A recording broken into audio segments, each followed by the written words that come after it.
Welcome to The Authentic Spiritual Journey, a weekly podcast featuring real and practical spiritual conversations from diverse perspectives here on the Experience of the Soul podcast channel. Today, episode 203, Knowing That You Are Loved.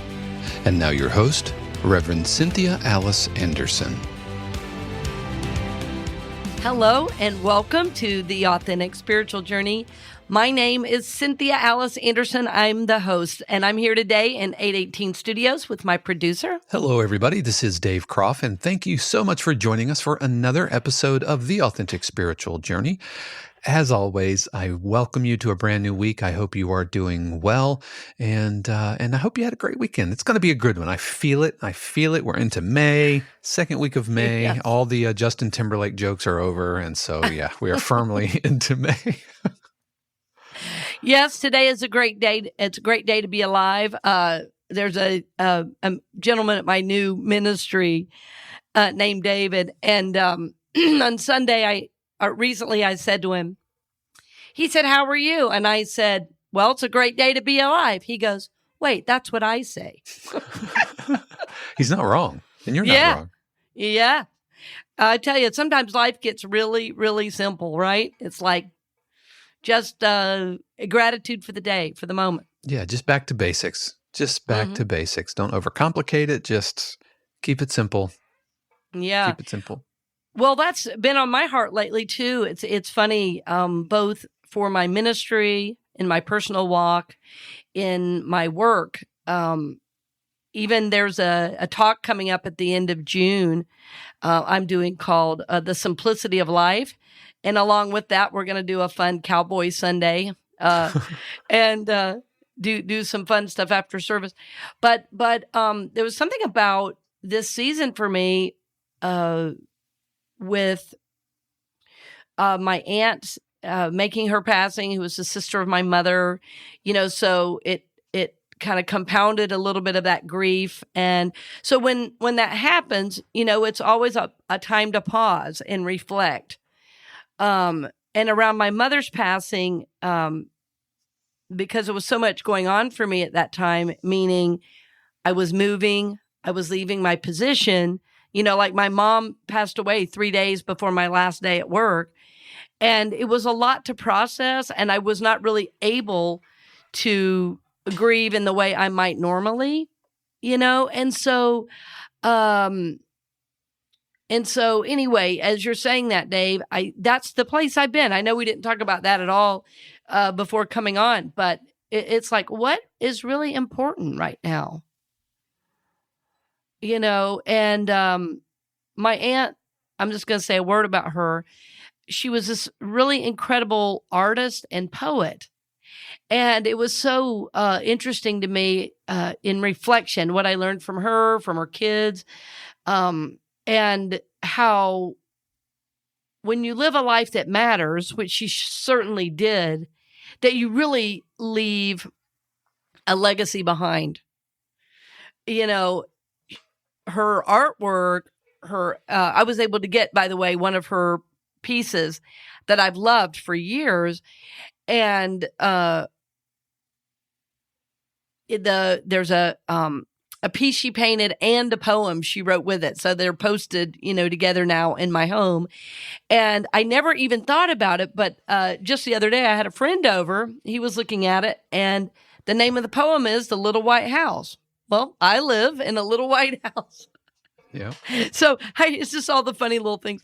But anyway, so it's been a real time of contemplation for me. And I know you feel me on that, Dave, because you guys have been through some stuff, you know, the last couple years with Shannon's dad passing. And it's just, and what's interesting is, you know, over the last especially couple of months or so, we have deliberately kind of slowed things down. Because it's so easy, you know, when you get on the other side, you know, there's a death in the family, and you just want to kind of throw yourself into work and into projects and everything. And so within the last couple of months, we've just really been able to slow things way, way, way down, you know. And so in that space, though, we're kind of revisiting some of the grief that maybe we had just kind of stuck into the, folded it up and it's in the back of the drawer. Right. We put it in a little box, and now, now that there's nothing in front of that, and we have to kind of work through it. And so it's all a process, and it's just been really interesting, and I think healthy and ultimately good.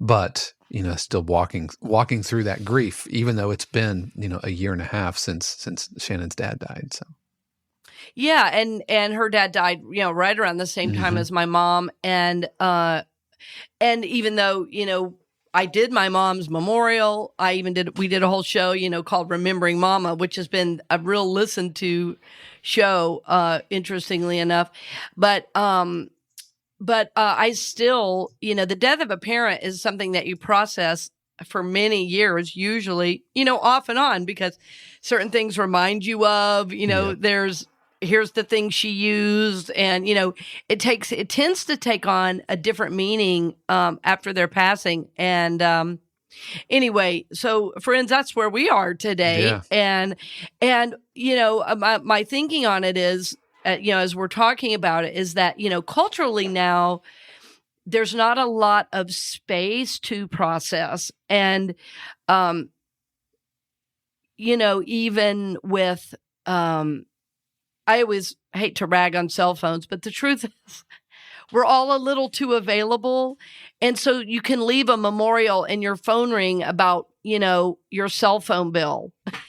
Or your phone ring about somebody at work that forgot you're away, or you get a text, or even or you go up on social media, or you check your email. Yeah, the point is that like you walk away from a memorial and suddenly something fills that vacuum, fills that space, and it pulls you. At least for me, it pulls you out of that. This is why Shannon and I have been really conscious about setting aside Saturday mornings, or have become like our sacred time, and we block it in our calendar. We call it our sacred lie-in, where we don't pick up our phones, we don't turn on the TV, we just, before cell phones and all of that, we would just kind of just basically hang out, chat, talk about life, rest, nap on and talk off, about life.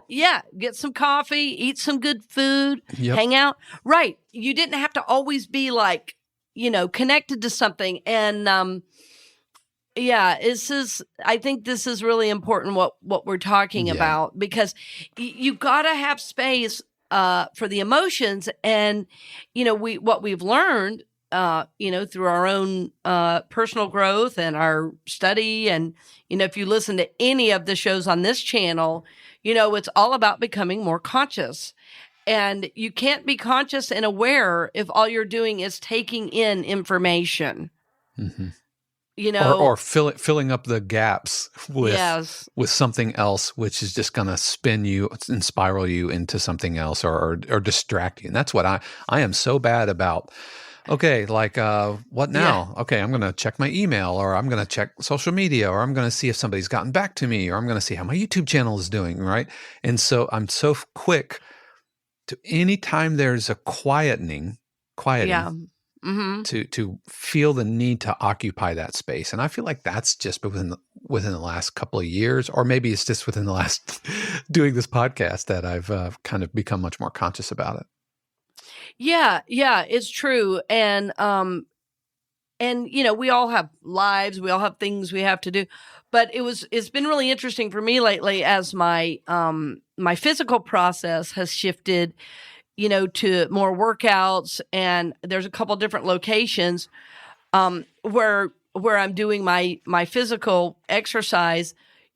One is at a dojo, actually, Dave, as you know, not too far from you, and the other one is another direction.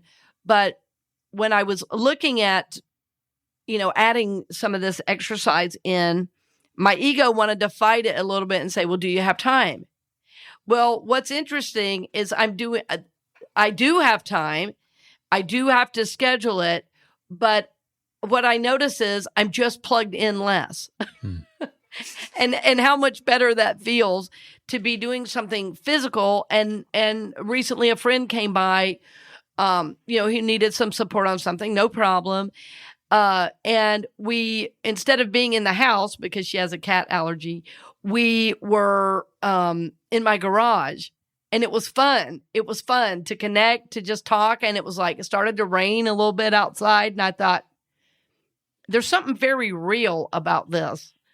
Two people, friends who care about each other, known each other for years, and a little rain outside, Sunday night, different energy. My son's in the house, boy, that was something special about that. And had I had a phone in my hand or, that I never would have experienced it. So, as much as I love people listening and watching and all of that, I can't say enough that putting down the phone, going off the computer, stopping the Netflix binging,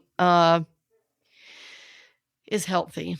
Yeah. And somehow, to me, this has to do with what we're talking about today. I don't think we've even given the title yet, Dave.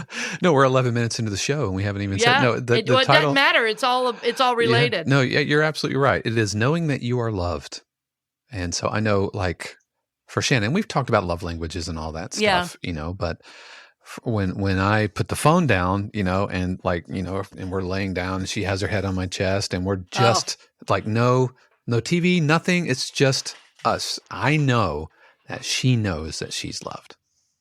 Yes. Oh. Yep. Sweet. Yes. Yep. Super sweet. Exactly.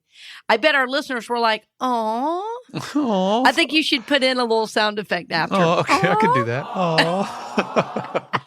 Well, and fundamentally, I think every problem. So I'm going to say a real global statement, which is usually dangerous and very rare for me. But I dare to say every problem in the world would be solved if everyone knew they were loved. Because what we see in the world, and I say the world, I'm talking about our families, our jobs, on the news, in our politics, in our world leaders. There's so much posturing, gesturing, trying to be the best, the brightest, the this. All that's about, of course, we love to say personality and ego, but what it's under that, of course, the personality and ego was created when we were trying to get love. And we said, well, if I do this, then I'll get love. If I do that, then I'll get love. And then we spend our whole lives still trying to get that love. Right? So when you know that you're loved, it's like everything starts to kind of calm down. And for me, and for most of the people I work with, knowing that is a process. It's not necessarily how we were raised. And I'm, not blaming our parents. They, did the best they could with the information they had. And I think in 20 years, my son's going to do it differently than I did, so it's good. There's evolving, there's growth there. But because of that, you've got a lot of people walking around still trying to get love. And when you know that you're loved, everything gets real simple.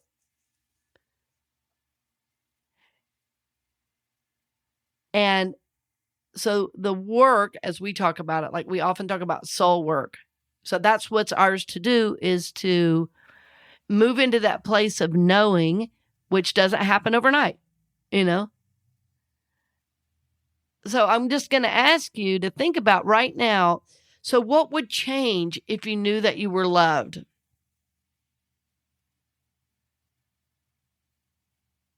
Like, what would you quit trying to prove to everyone?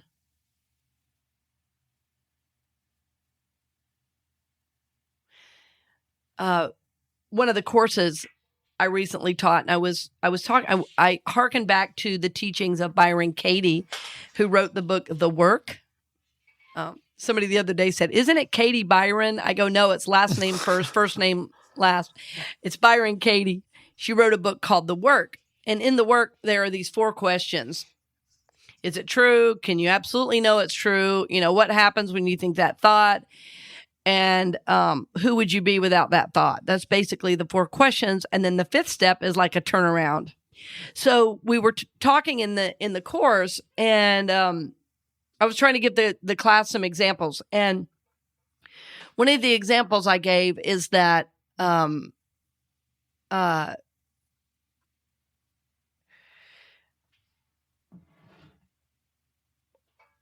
of the issues I've dealt with my whole journey is, am I enough? Which really means, do you love me? Right? Am I enough, or do you love me? So when that is a driving motivator of behavior, like when I said to myself, what happens when I think the thought, am I enough? Well, I think I have to work really hard and run myself in the ground to prove that I am enough. So it's like,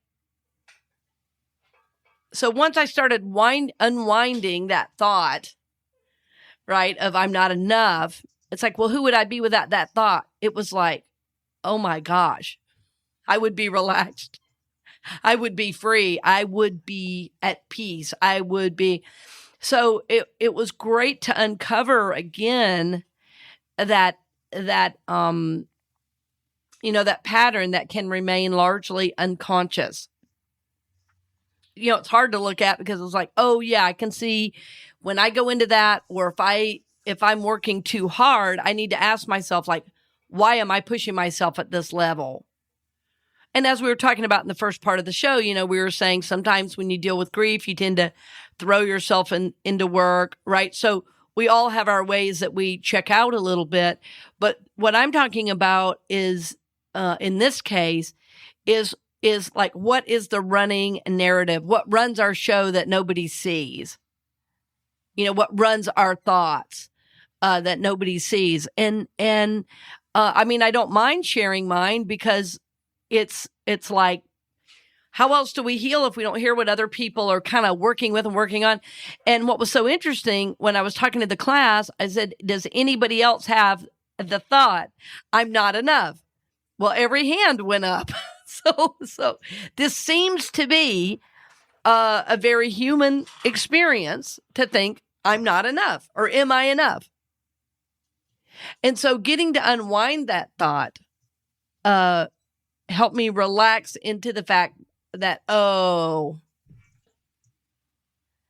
I am loved. I am enough. So if I know I'm loved, I would never ask the question, am I enough? I hope this is making sense to you all as you're listening. I just looked at the map. I love that people in Asia and Australia are listening to the show. It was funny, years ago, I was in this therapeutic process, my therapist asked me a question, and I gave this answer, and she goes, okay, I'm going to ask that again. And she said, so I don't want the right answer. You don't have to prove anything to me. I'm on your side. And I said, you are? It was so funny. And so I was like, oh, there it is again. Like I just went into it. I think the question got like a little too close, And so I went into that old manic defense of, oh, gotta. So what I've learned, though, the more I can tap into the fact that I am loved, that just kind of drains away. It's weird. It's like all of a sudden, oh, I can breathe. All is well. I don't have to prove anything. Oh, somebody has a question. Let me give it some thought before I answer. I don't have to do and be all this all the time.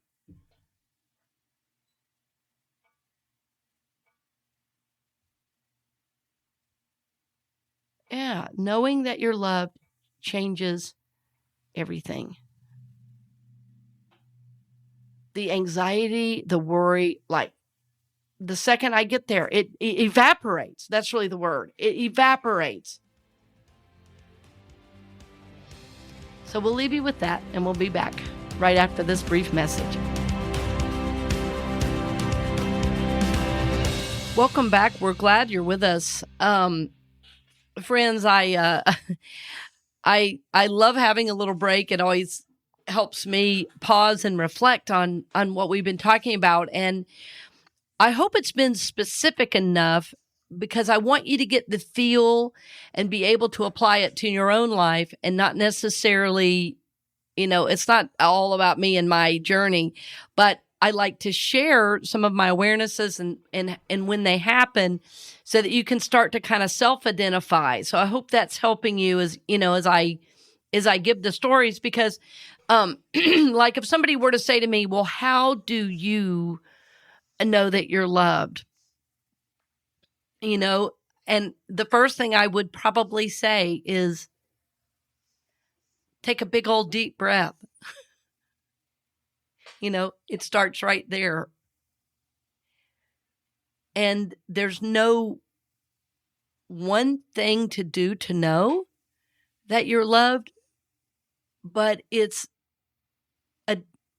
what's gotten me to moments of that is the desire to heal and the desire to live, a healthy, balanced life, that I'm raising a good child, he's a man, he's not a child, he's about 15 now, that I'm raising somebody who's going to make the world better, that I'm doing enough emotional work, that I'm teaching, like I say, my son, and am an example for people I serve of what help looks like. And so because of that, and I feel such a responsibility, to others, that it keeps me motivated to heal. And so, my journey's been so varied, with therapeutic work, with, Native American spirituality, with time in nature. And ultimately, knowing that you're loved, it's, in my experience, it's a both outer and inner experience. But it's, for me, first felt and known in the self. And I'm being very careful not to say, well, you're loved when you do what you want and you say what you want. I'm not saying that at all. And culturally, that's what we see now. You just say what you want, you blast somebody and move on, and then wonder why they're not real happy to see you. So there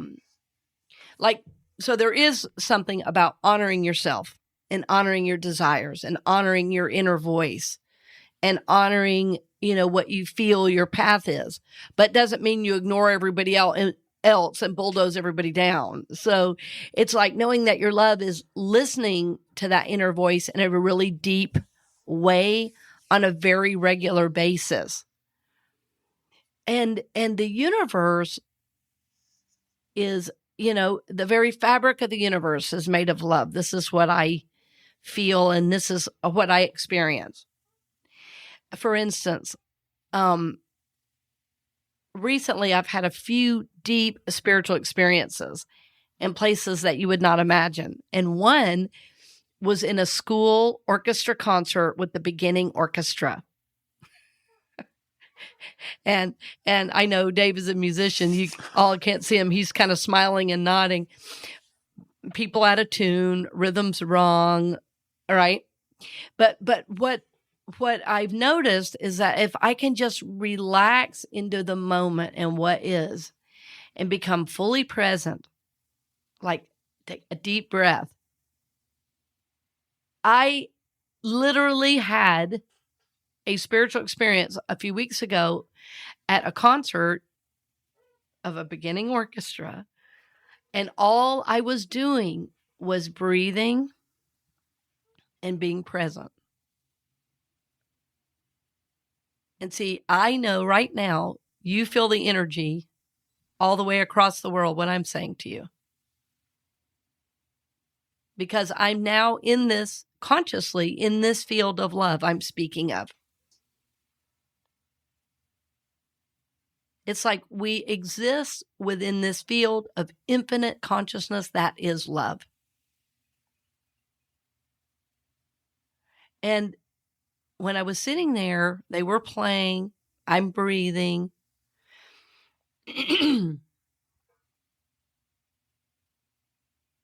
And all of a sudden, it's like my heart, I could feel it open.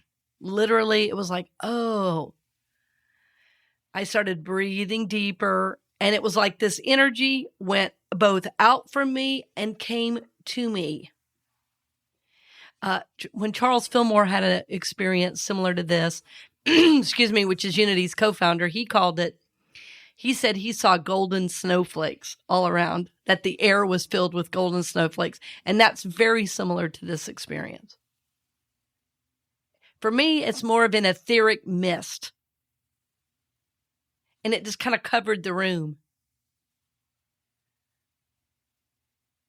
It was very magical.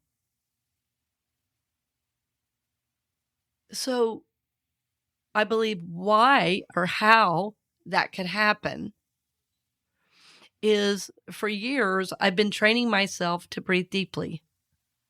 I sought out a vocal coach to learn to breathe better so that I was better at my job and so my voice would not be tired and worn out. And what I found is this super big gift of learning to breathe.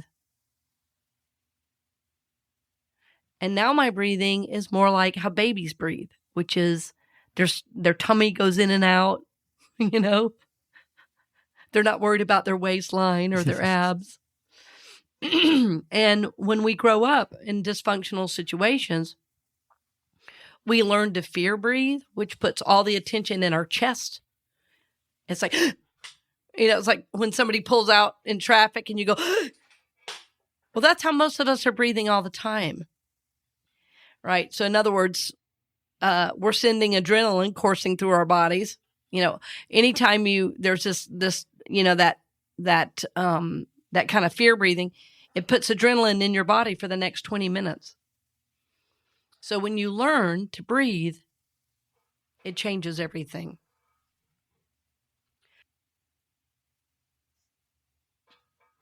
So I've been doing that breathing for years. Every morning I'm seeking a deeper relationship with my connection to the divine, all that is.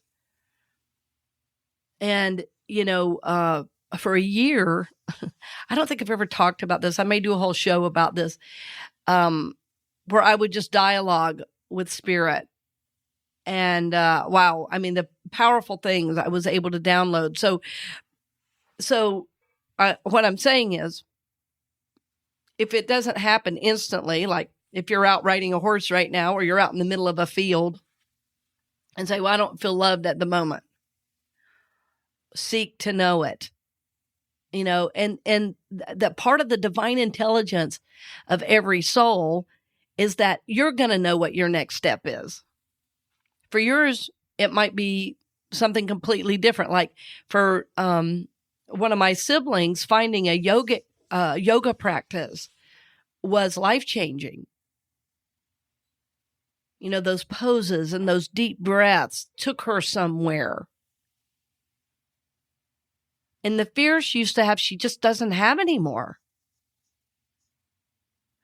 And to me, that is knowing that you're loved. It's like I know I'm loved by an outer force, even though that's wonderful and good and beautiful. I feel very loved by my friends and family, very. Or they would not be, in my life, right? But what I'm talking about comes from something completely different. It comes from the universe itself. It comes from breathing. It comes from standing out in the sun and putting my feet on the ground regularly. like coming back to center. But when you know that you're loved, it really changes how you view the world. The compassion that starts to run through you is huge. I mean, yes, there are times where you get frustrated. Of course, we're all human. But it's like you can see, oh, that's from a real wounded place. Oh, that must have really hurt, whatever happened to them. And then you move on.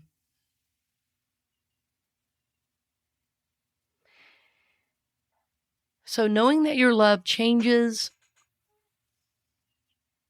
fundamentally your energy, it changes fundamentally the way you think about others, it changes even the way you think about God. You know, when we're concerned about doing it wrong because we're going to be punished, I mean, imagine, that's kind of the opposite of love. Now, having said that, negative actions or actions that are not in alignment with God certainly do bring consequences. But when you know that God is everywhere, literally the air you breathe, and that every time you take a deep breath, all you're doing is taking in more God, and that God is sustaining you, that God is loving you, providing you with, enough air to breathe, enough sun to keep you warm, enough of whatever it is you might need, that fundamentally changes you. And so how I experience it is little bits at a time. And then I notice there'll be days or even weeks where I just really feel loved.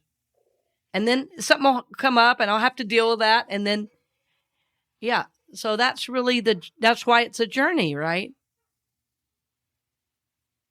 The way you eat changes when you know that you're loved. The way you treat your body and the way you think about what you put in changes when you know you're loved.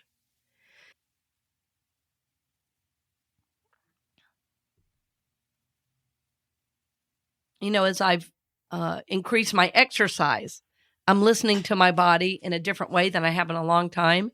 I think I'm in better shape than I've been in 20 years. It feels amazing. I'm so happy with how I feel, what I've learned, and I know there's so much more to learn. But, I'm listening differently now.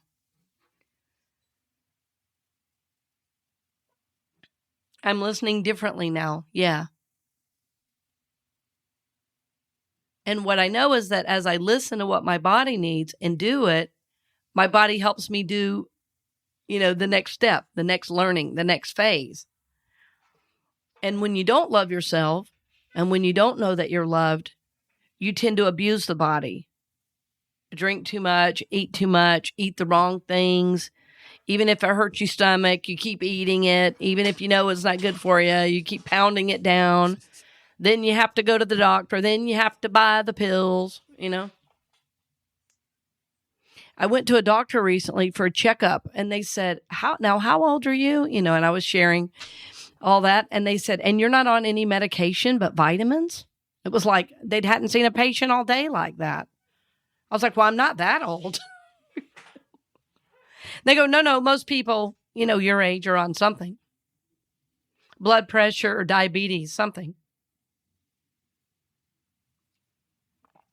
I relate that to my spiritual journey because of how I'm listening to the body.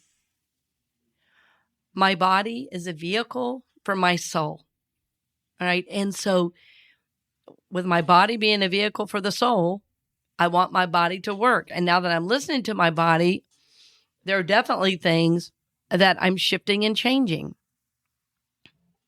I'm a little bit changed the way I dress, just a little bit changed the way I think about the way I dress, just a little.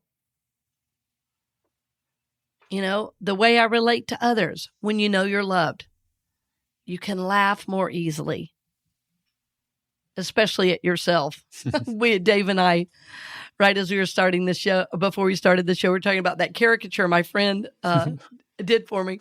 It was really fun to have a fun image of myself, all these serious minister images. So it was really fun to be able to just go, oh my God, that's hilarious. Yeah, Not take myself seriously. And seeing yourself through somebody else's eyes, especially, when you mentioned getting a caricature done, I was like, yeah, that's such a good idea, because not only, like, when you get a caricature done of yourself, not only is it, comical and all of that, but you're like almost always smiling. Everybody's always like the happiest they've ever been in the middle of a caricature drawing. And your features are exaggerated. They were. And sometimes, you'll see a caricature, or you'll get a caricature done of yourself, and the feature that gets exaggerated might be something you don't like about yourself, which on one hand seems to like, oh my gosh, thanks for pushing your finger on that thing, my insecurity about whatever. But I think you have to kind of change the way you think. That person, that caricaturist, they see that as an amazing feature that should be celebrated and should be exaggerated. And so I really love that. So whether it's, now this wasn't yours or whatever, but whether it's, hair, or whether it's teeth or eyes or cheeks, or their neck or something like that, there's always just this kind of exaggerated feature. And I love that an artist will find that and celebrate that. That's what I like. Yeah, that was fun. Well, and in doing that, she asked me to send her a picture, and I said, "Well, here's one with a hat on," and I said, "Just have fun with this. This is how I look right now, so that's fine." So then the hat she drew with a cross on it with a little propeller top, like a little. Because you're like a minister geek, minister nerd. Yeah, exactly. Minister nerd. That's exactly what I am. Spiritual geek for sure. So that was a lot of fun. And if you don't know that you're loved, boy, like you say, you could take that and go, that's how she thinks I look. Yep. So being able to laugh, being able to be vulnerable. So if you're not able to be vulnerable, that's a good indication that you don't know that you're loved. Now, as I'm saying, being vulnerable, I don't mean you tell everybody everything going on or everything you're feeling at every moment, but I mean that you're not seeking to defend like your existence. And many of us do that. Many of us do that. So, friends, my hope for all of our listeners is very simply that you know that you're loved, so that you can experience, all the goodness that God has for you. There are going to be times, of course, where you question that, but as you heal, what you're really doing is moving into more love, right? More love for yourself, love for God, love for humanity, because ultimately, those are all one. So I purposely this half am staying in this feel. I'm talking slower, I know. There may be somebody who goes, is she okay? She's talking so slow. But this is just how I feel. And that's one of the ways I know that I'm listening to my inner voice is my behaviors are in alignment with how I feel at the moment. It's like, I just want to slow this down. I'm always like, oh, here, you can do this and try this and do this. Let's just be in this together, Energetically, I hope it translates. I hope you feel it. Because it gives me great joy to know that in so many countries around the world, there are those of us trying to wake up, trying to be conscious, and make the world a better place simply by being in it. And I think we do that when we know we're loved. So this is my prayer for you, dear friend, for you, for those you love, and for our world.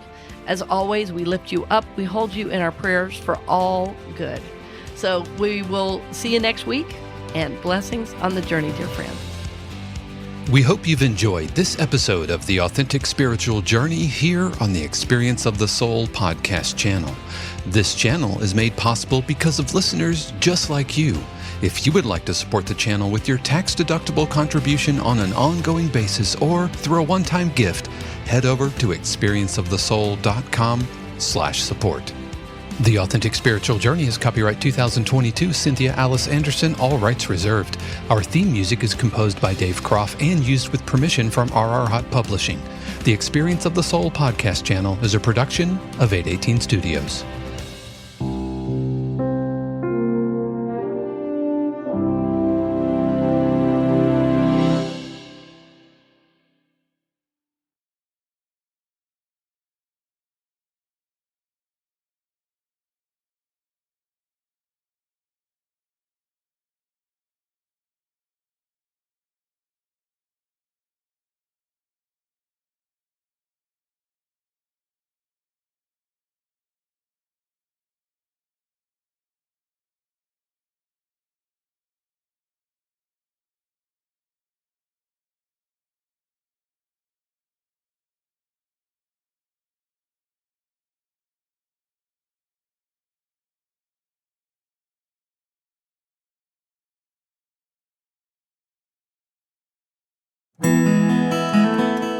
Hey friends, Sean here, your Experience of the Soul producer.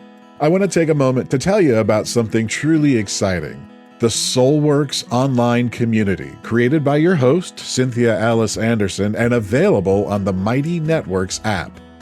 If you're looking for a place where you can explore your spiritual path, connect with others, and grow in a meaningful way, then this is for you. SoulWorks is so much more than an online community. It's a safe, inclusive space for spiritual exploration, self-discovery, and personal transformation. Inside the community, you'll find everything from uplifting spiritual studies to soul-centered growth practices, meditations, affirmations, and so much more. It's a space where you'll always be supported and never judged. The best part, membership is free. You'll have access to powerful resources, inspiring content, and a supportive group of like-minded people who are all on their own unique spiritual journeys. And if you're ready to dive deeper, there are premium options available to enhance your experience with a live Monday night talk series and extended, deeper meditations. If you're seeking a place to connect, grow, and nurture your soul, we would love to have you join us in the SoulWorks community and see where this journey can take you. Visit my.soulworkscommunity.com today.